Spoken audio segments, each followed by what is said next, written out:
semi-processed goods.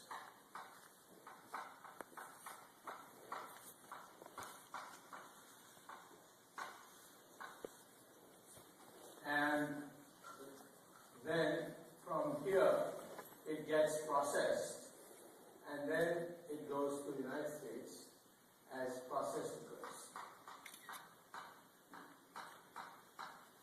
Processed or value-added goods. There is also exports from the United States to China, and also from China to East Asia. So what we find is that this East Asia's import from China is much smaller than the export to East Asia, of exports of East Asia to China. So this I will put as minus trade balance.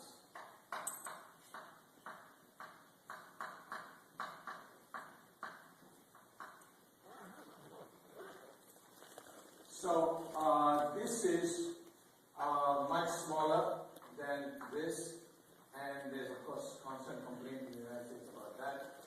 And this is, from Chinese point of view, surplus trade. So the key thing is that most of what China exports to the United States is essentially semi-processed goods coming from East Asia. And then it is sometimes there's not very much more than just putting the stamp, made in China, it's Lenovo. Sometimes there may be some more extra work, but essentially the basic manufacturing is done in East Asia, Taiwan, Singapore, etc. And then it goes to China, and in China, value added, the polishing of it, and except for Apple, which refused to allow it to say made in China. I think it says made in the United States, but I don't know if you look at Apple at the back, it will tell you it's a different language. But Apple has insisted on maintaining its brand name, so therefore they were not allowed it, but others have allowed it.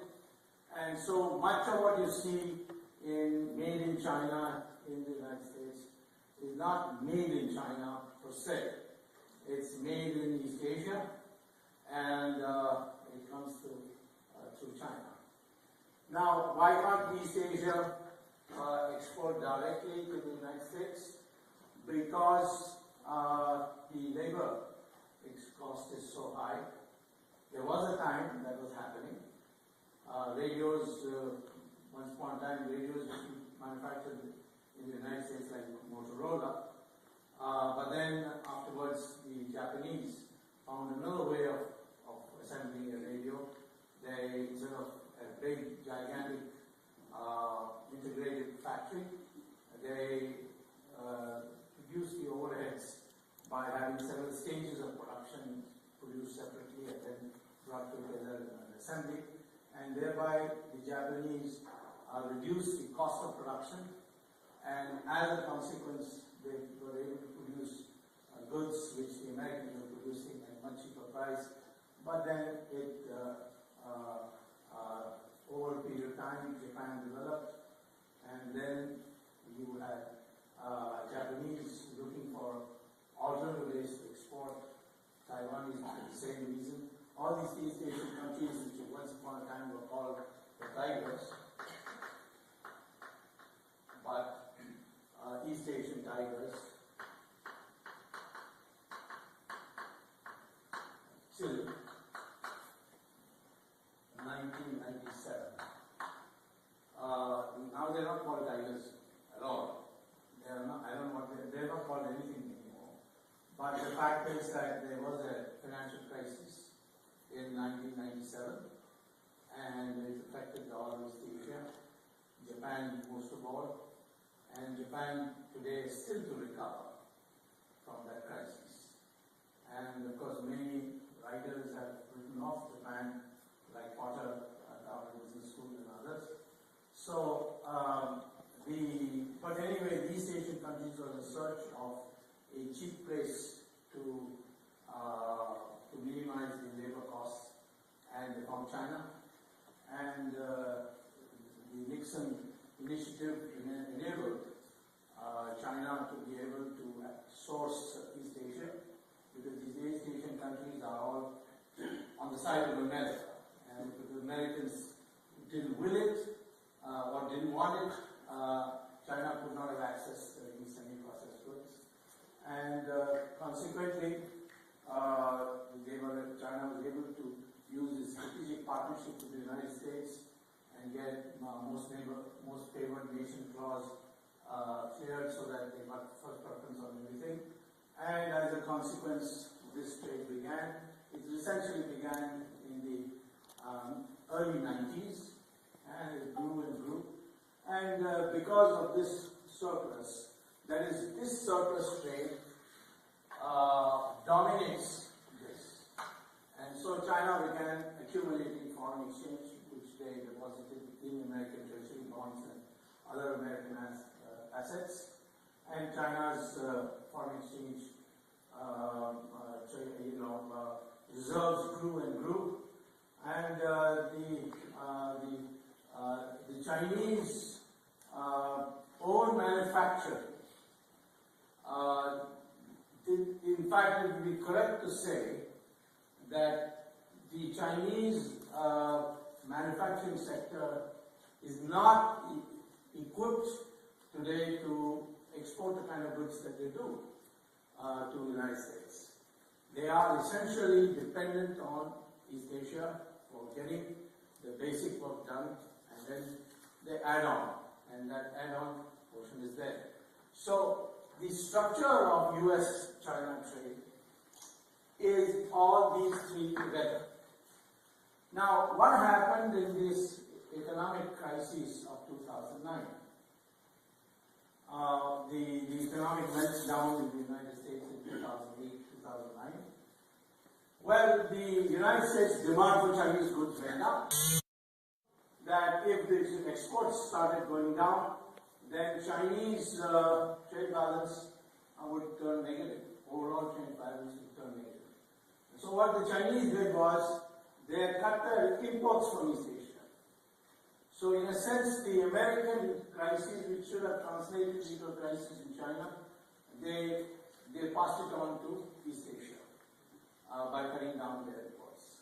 So the first structure is that the US-China trade is precariously structured on two things. One, that East Asia continues to export to China for goods which it wants to export to US. And of course, you can also add Europe if you like. And two, that the Chinese labor doesn't become expensive. Indeed, if the Chinese labor started getting expensive, then there is one country waiting, and that's called India. If India were to persuade East Asia, why do it through here? Our labor, skilled labor, is as good and it's cheaper, so why not you do it this way, and then from here we go here. So it's one of the tension points, unspoken tension points between India and the United States, India and China, is this particular new configuration that can come if the US-India relations are better than the US-China relations, which is not so just now. The US-China relations are much better than the US-India relations, even though India and the United States are democracies and much more familiar with each other in a number of dimensions. But nevertheless, the East Asians have not been able to be wooed by India to reroute their semi-processed goods through India. And the East Asians, of course, give a number of good reasons. I don't say they are not good reasons. One is that India's infrastructure is lousy, which it is.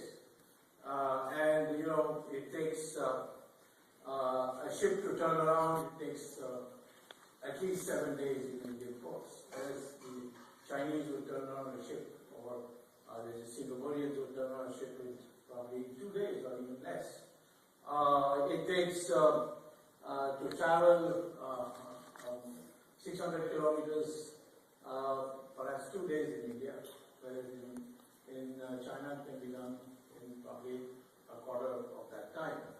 So the Chinese have built their infrastructure in a massive way with a focused mind, and in many areas they were behind India 50 years ago, but today they are ahead of India. Take, for instance, railways. China was way behind India in the 1950s and 60s, but today the Chinese railway is far ahead of India, far more modern, far faster, and more efficient. So the Chinese have systematically developed their infrastructure which suits these Asians, and so the East Asians would naturally prefer a less hassle trade arrangement, and India is presently not suitable for them.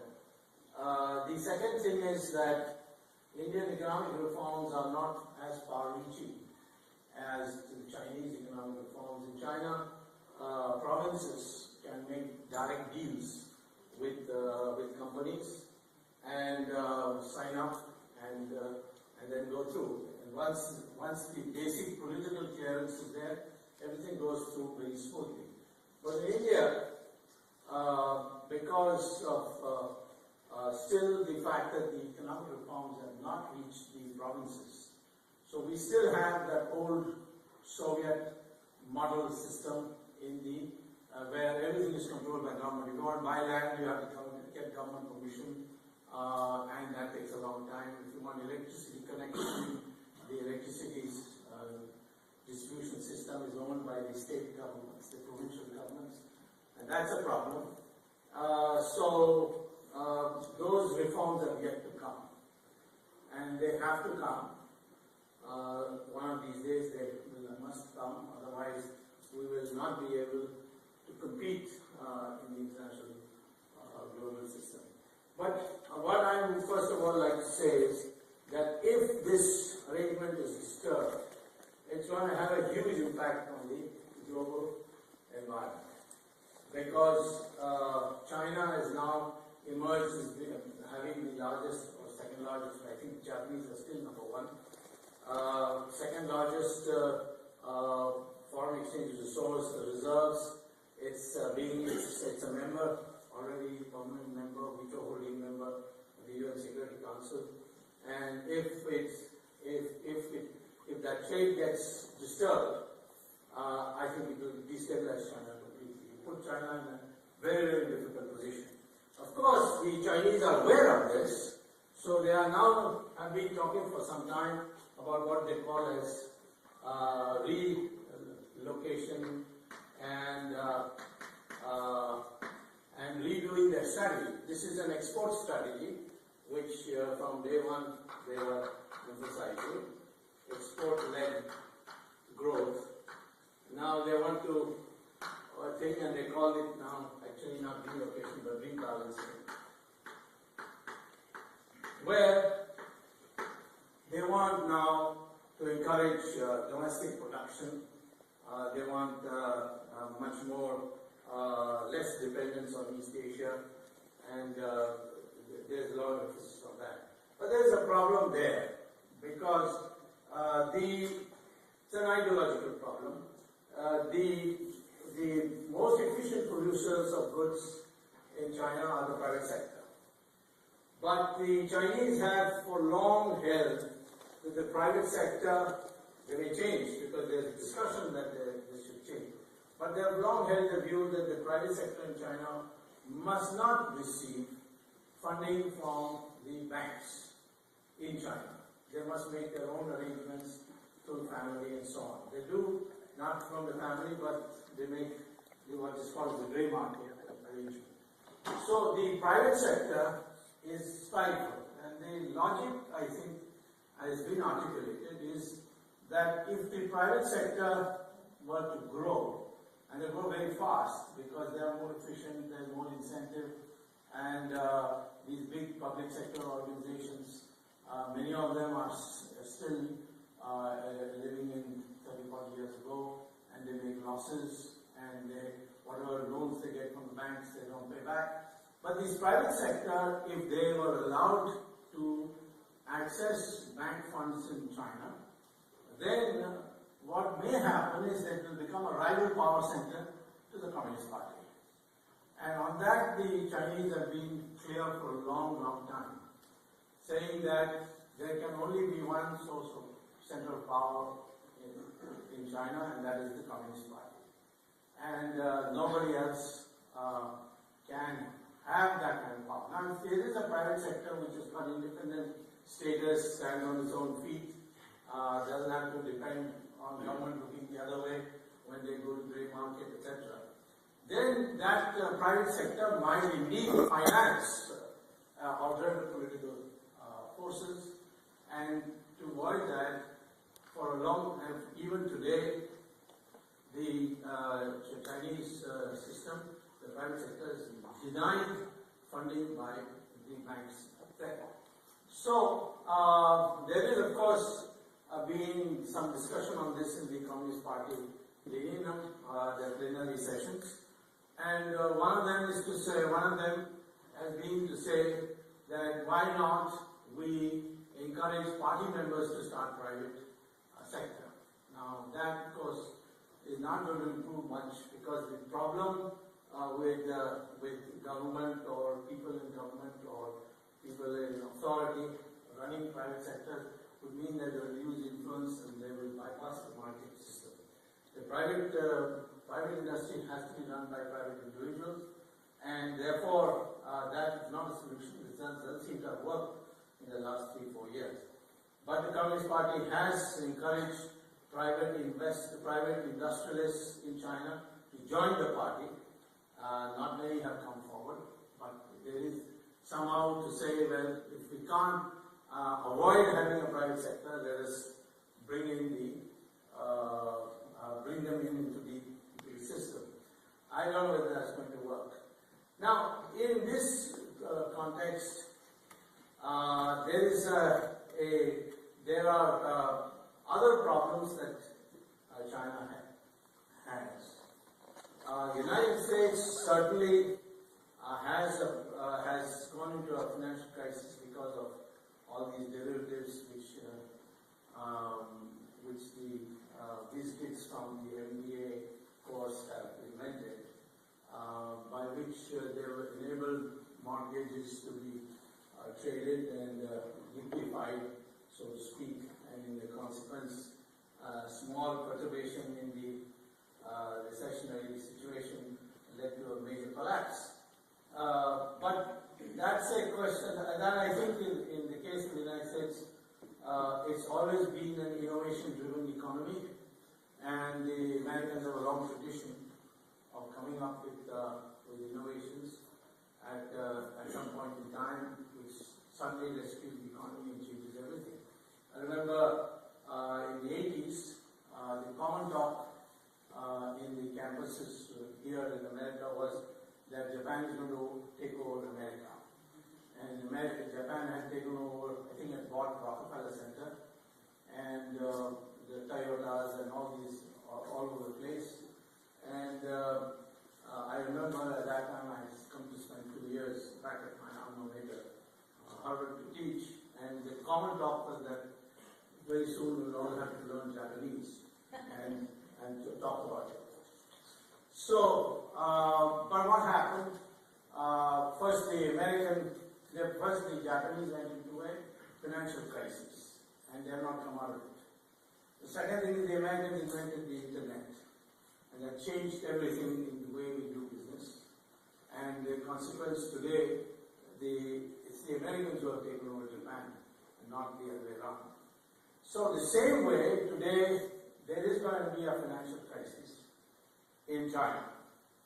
And a financial crisis will come out of perhaps these collapsing banks. The banks have been forced to lend to public sector units which they can't close down because the employees are members of the Communist Party.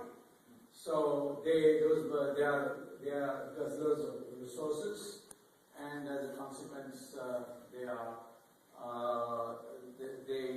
don't pay back the loans. China is perhaps one of the countries with the largest amount of non-repaid loans, or what is called non-performing loans, and NPA or NPL. Now, similarly, the American propaganda that the Chinese yuan is undervalued led to a lot of money coming to China, speculative money coming to China, in the hope that Chinese will devalue in a big way, and then they can make a killing. And that money is sitting like a time bomb in China. And tomorrow, if it gets around that China is not going to revalue any more than it has done some other marginal revaluation, that money will come out. So there will be a capital outflow from China to informal circles if necessary, and that will cause a run on the currency. So both in terms of collapsing banking system, because banking system you can see from the usual measures of capital adequacy ratios and so on, that they are bankrupt, they have eaten up their capital, but they are surviving on large doses of infusion of funds from the government. There too, the Chinese have run out of options, because the 2009 recovery, remarkable recovery of China, was done by huge funding of infrastructure projects, pumping money in, money supply, loose money supply, etc., and particularly the provincial governments. And now the debt situation in China is in an explosive stage. So it doesn't mean that they're going to collapse. China, I'm not suggesting China is going to collapse. There are very intelligent people there. They will find some way to rectify it. But it will not be the same China after that, not the kind of China we've seen. So I would say that perhaps in the next 3 years, you would have a financial crisis in China. And because of the political system being a centralized system, like the Japanese, because they had an opaque system with the Skyretsu and so on, they may find it very difficult to reform their system to meet the challenges of that bankruptcy of government and the financial crisis. It may take China much longer to come out of that crisis. So I would say that the US-China trade is actually what propelled China, and in the end, if they are stuck with this, if they alter the system in any way, their rebalancing system would require major ideological changes even in the political stage. And that means, not have so much investment, have more consumption, have more domestic production, that kind of rebalancing. That rebalancing may not be possible for them to do. In the meantime, they could have a induced financial crisis because of international reasons and so on. So I would think that this would put China in a very great difficulty, and that financial crisis, for it to rectify, will take considerable amount of time. So in brief, this is what I want to say, and if you have any questions, we have to answer. Professor Swamy. Dr. Swamy is a professor, and Dr. Rashi is a politician. This is a deadly combination when it comes to So we have much less time, sorry, but let's try to open the floor for any interesting questions you can.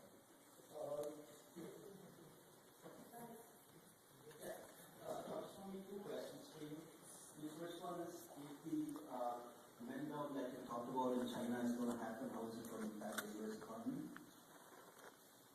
Well, the U.S. economy is now in a, if it happened when before 2007, I think it had a much bigger impact on the U.S. economy. The U.S. economy is already in a low level equilibrium now. And the cutting of what is the impact going to be? The Chinese cannot withdraw their foreign exchange from America because the dollar will collapse, and that would mean that the value of money that China would be withdrawing would be worthless. I mean, it works both ways. That is, people have been talking about how China can blackmail the United States on the exchange thing. So I would perhaps say that the American crisis may be, in that sense, provided with them with a cushion that if the Chinese were to have a financial crisis, it would not affect America as it would have pre-2007. The second question is, you didn't talk about revaluation of the Chinese currency. Yeah. Given the way the Indian currency is moving now, what's the impact of that for the Indian economy? Indian currency is moving for a totally different reason. It's got nothing to do with economics. It is money of corrupt politicians, which is coming through a financial derivative which was created especially for those politicians. And it means that there is an incentive for Indians to buy dollars today. And this buying spree is what has raised the dollar value when all over the world the dollar price is going down.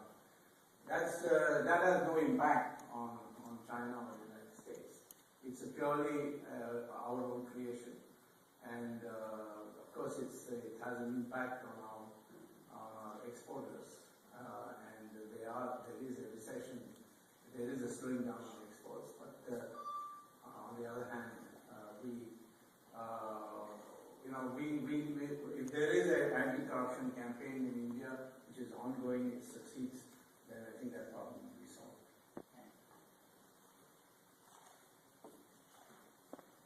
I know there are many questions, but I think given the time constraint, I think I will ration the question to one only, please. So there's another time bomb in China, which is the demographics, because of their policy of one child. How is that going to play out in the next decade? Well, they have, you see, having a young population like India, India's average age of an Indian is 28, whereas the average age of the Chinese is 37. The average age of Japanese is 50. The Japanese have a problem, the Europeans have a problem, much bigger problem. But the Chinese education system has prepared for, I mean, now they are 1 billion or 1.2 billion people, so even if it's 37% average age, there's a large number of young people. And they have now streamlined and vastly improved their education system. Unlike India, which has got a huge demographic potential through the fact that 70% of the population is below the age of 75. But there is no educational system to match that unless we manage to do it in the next year, but it's not able to exploit it, at least presently as its situation. And China has much less potential, but then it has got its education system completely revamped and ready to move on to innovation.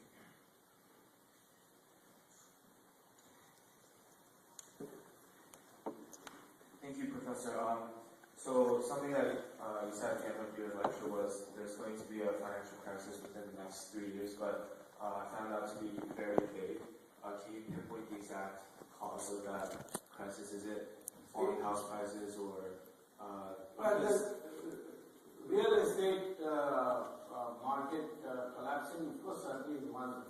I think the main thing is that if the American economy doesn't improve, the exports don't pick up from China, then China has to, its growth rate is already slowing down.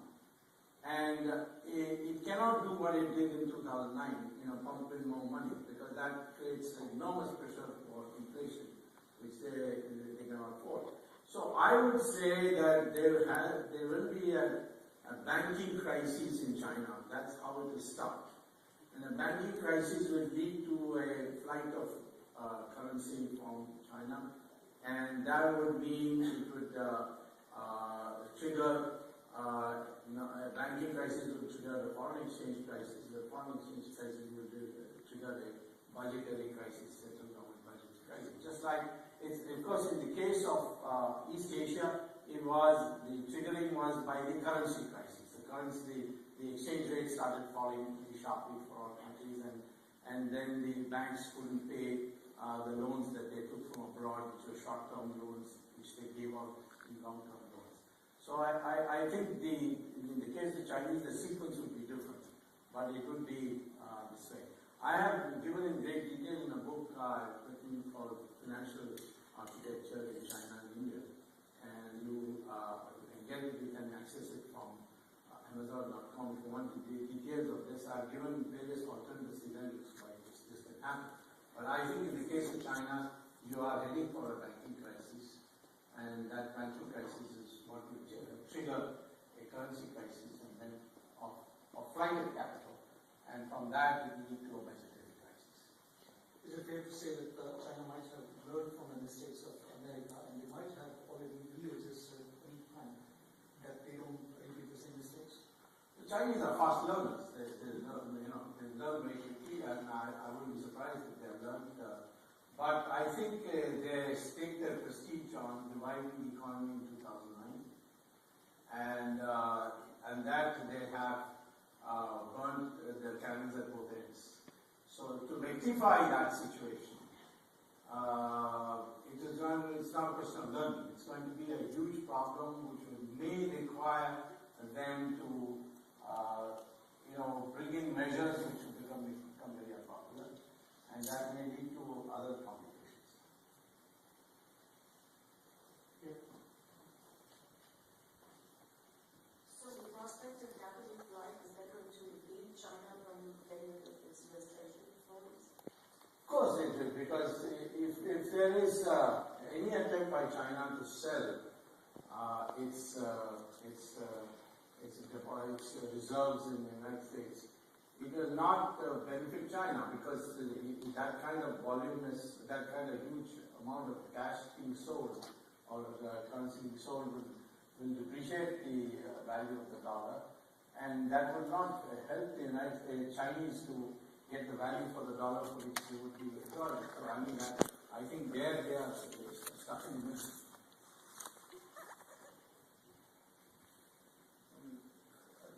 I noticed that you say that the Chinese are stuck.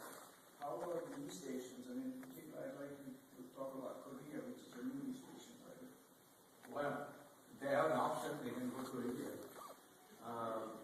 They are people who are producing modern technological equipment on a knockdown level.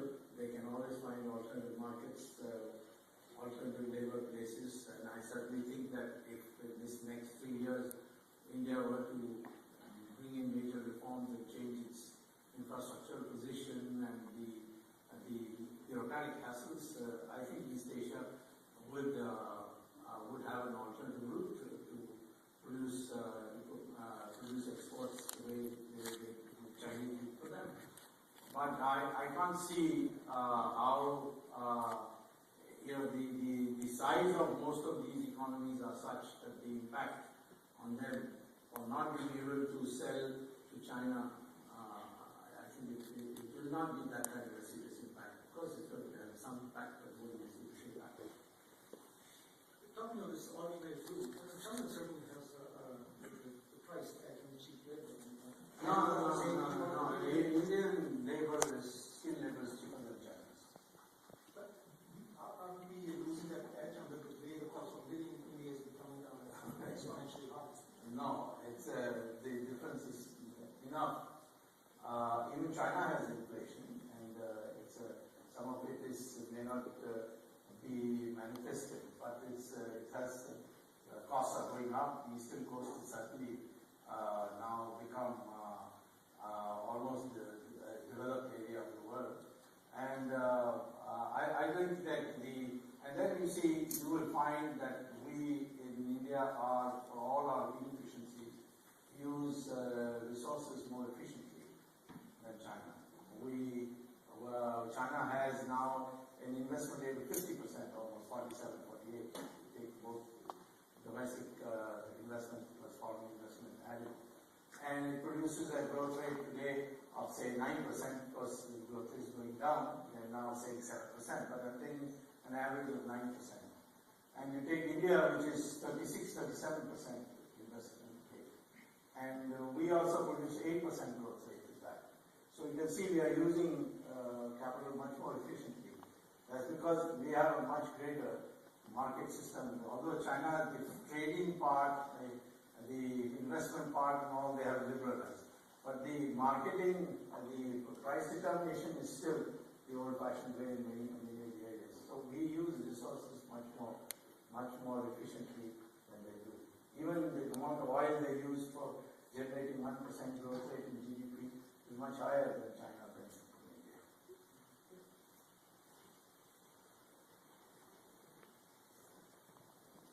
You said that the U.S. economy would be protected from, or relatively protected from the financial crisis in China, but if you're saying that the alternative route is to go through India, wouldn't the lack of infrastructure there cause an impact on both the economies of, I guess, the U.S. and East Asia? So I would say it's a high probability alternative.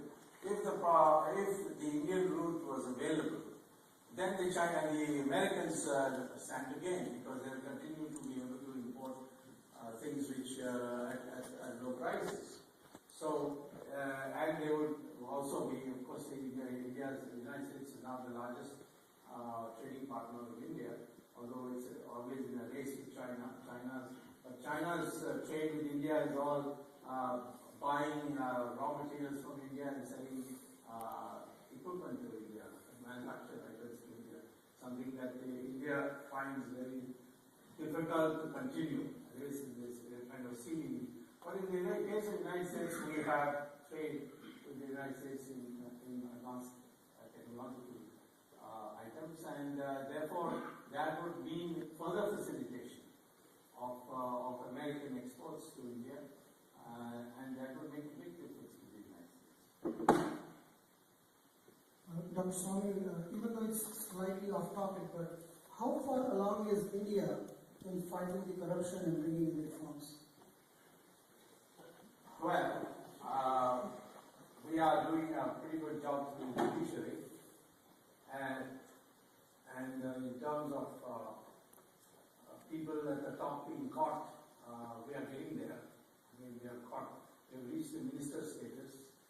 Now we'll have to reach a little higher status, the de facto prime minister status, certainly, and not the de jure prime minister, but the de facto prime minister. And this is something that never happened in India before, and I'm pretty confident that given the mood in the country today, we will be able to bring it down to manageable levels. Talking about corruption, India is not more transparent. You can see Dr. Swamy can raise a movement, and it can become visible to the media. How about China? I mean, things are much more closely. Is there corruption there? No. There is the Transparency International they have objective criteria by which they decide these things, and they put India and China very close to each other in terms of corruption. But there is a difference, you see. In China, once you give corruption at one level, and then after that everything is smooth and no problem. In India, you will find problems all the way down at every level. So it's a much less efficient corruption, if you want to call it, than China. If a banking crisis were to occur in China, the problem with the public sector, how would it affect how would it relate to China? Just if being further lower labor costs? Yeah, well, that's the embedded political problem, that if indeed you have a banking crisis and then that requires many of these 1950s, 60s Soviet vintage public sector, or what the Chinese call the state-owned enterprises. If they have to close down, then essentially you will have a large number. I think the total employment even today in public sector of that kind, which are bleeding, which are making losses, is perhaps 100 million workers. And if that were to close down, China would have a huge social problem. And there have been demonstrations around China at various levels. The Chinese government themselves report close to 100,000 demonstrations in last year. So I think there would be a consequential political problem that will arise from a banking crisis. There was a man that Sergei Gandhi at Princeton on economics at Boris Yeltsin. He wrote a book titled Genocide, Russia, New World Order. He talked about how they get together a bunch of financial oligarchs in Russia who buy out the post office, the thing that rightly belonged to German people for 700 years. Our post office was bought out primarily in 2002 when they changed from a USPS.gov to a .com. These people who control the central banks control everything. It has to be put back in the hands of the people instead of the central bankers. Would that happen in China, or do you bring that as an experience? Well, this is what happened in Russia. Sergei Gandhi spoke, but they stole our post office also from us in 2002 because the USPS.gov changed to a .com at that time. Okay, thanks. That's interesting.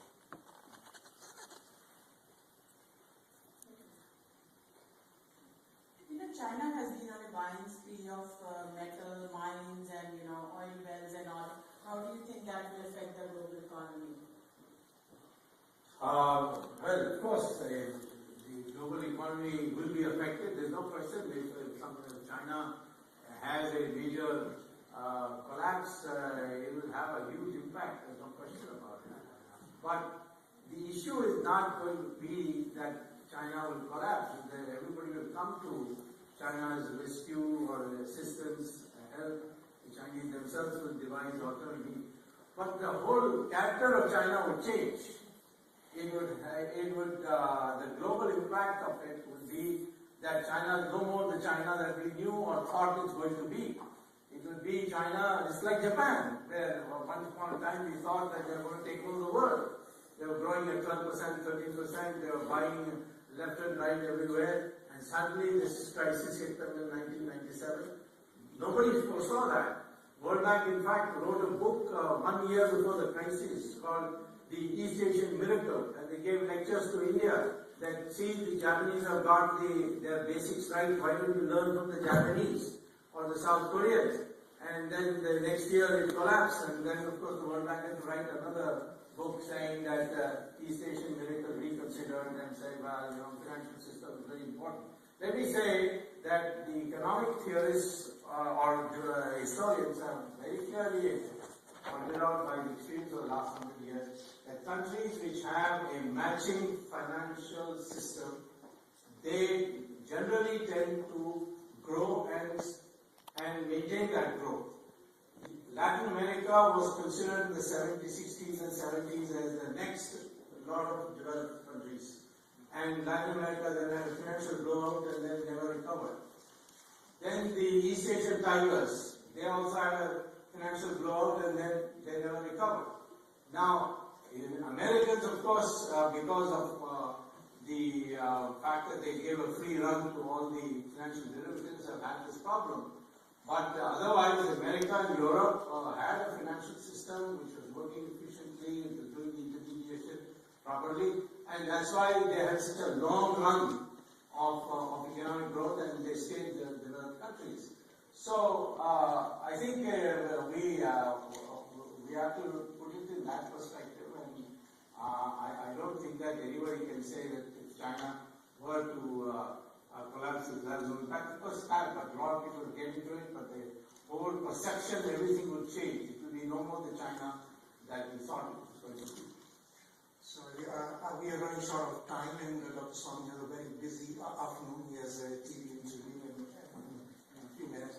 I can allow only one more question, please. Thank you, Dr. Swamy. This was fascinating.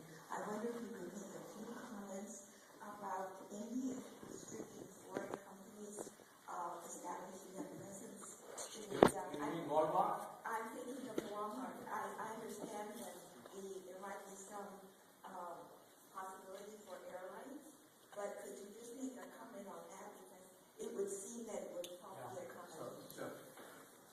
see, I think any Indian would welcome foreign investment in India when it means level playing field. The problem with Walmart is that it will receive funding or bank finance at 2%, 4%, some low rate like that. And then will come to India and dip into the Indian labor pool. And the Indian traders' existing trading network, which gets bank finance at 12% to 18%, will have to compete with Walmart for the same reason. Now, that's not the level playing field. So, what some of us have proposed is that we have no objection to Walmart coming, but you allow Indian companies to bid for building roads in the United States and building houses in the United States and allowing Indian labor to be brought in for that construction work. That the United States says, no, that's an immigration problem, we can't allow that. So you want your capital to come freely to India and dip into our labor resources, but you would not allow us to take our labor to the United States and dip into your capital resources. I think this shows that the foreign investment plea of yours is purely based on your self-interest. It's not a arrangement by which we can compete with each other, either by the overall competition of we competing in one place in a preferred way and you competing in another way. China can have Walmart because they destroyed their trading network, and so therefore they needed a trading network which Walmart provided. Whereas India, we don't need a trading network. We have an ancient trading network which is all over in all the villages. At one stage, Mrs. Gandhi tried to nationalize trading in India. Then she, 1 year later, begged to be forgiven for making that stupid mistake and denationalized. The only thing she ever denationalized was trade, because we have an ancient trading system, an ancient tradition in trading, and that trading system is very efficient. They work on very low margins, and to put them on an unfair competition with foreign direct investment, we can't allow that. Incidentally, the government may allow it because the government is weak. They can't stand up under the pressure that is being brought on them. But I think most thinking Indians would oppose Walmart coming in the present dispensation. You change your attitude to our labor coming to your country, we'll change our attitude to capital coming from the United States. I know Dr. Swamy is a living, walking, talking encyclopedia on many subjects, but given the time constraint, we cannot contain this genie into a small bottle, so we have to stop it here. And I'd like Dr. Lakshmi to say our last few words, please.